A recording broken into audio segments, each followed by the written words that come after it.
আজ দারুণ স্বাদের একটি হেলদি জলখাবারের রেসিপি বানিয়ে দেখাবো। এক বাটি ছোলা আর এক বাটি সবুজ মুগ ডাল সারা রাত জলে ভিজিয়ে নিয়েছিলাম। এবার ছোলা আর সবুজ মুগ মিক্সিতে পেস্ট করে নিয়েছি। এবার ওর মধ্যে দিয়ে দিলাম গাজর কুচি, বিনস কুচি,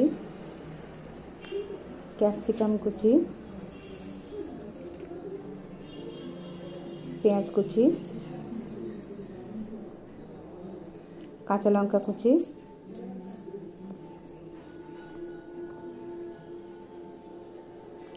গরম মশলা গুঁড়ো,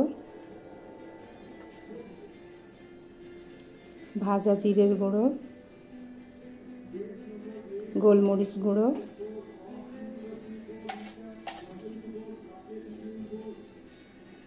লবণ,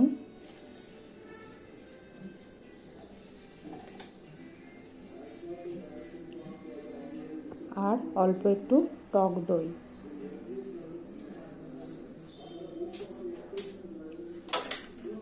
এবার সব কিছু উপকরণ ভালো করে মেখে নিতে হবে।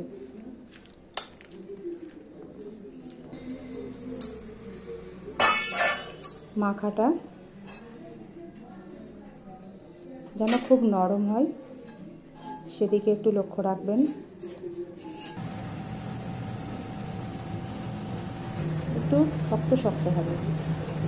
এবার ননস্টিক প্যানে 1 চামচ তেল দিয়ে এই মিশ্রণটা চামচে করে একটু একটু করে দিয়ে দেবেন।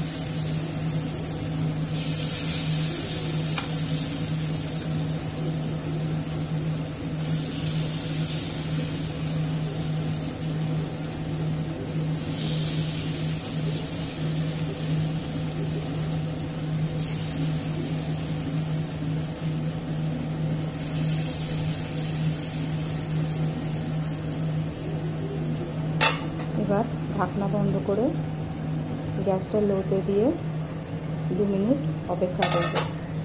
2 মিনিট পর ঢাকা খুলে একটু উল্টিয়ে নেবে এগুলো। আবার ঢাকা বন্ধ করে 2 মিনিট রেখে দেবে। তারপর ঢাকা খুলে প্লেটে সার্ভ করে দেবে।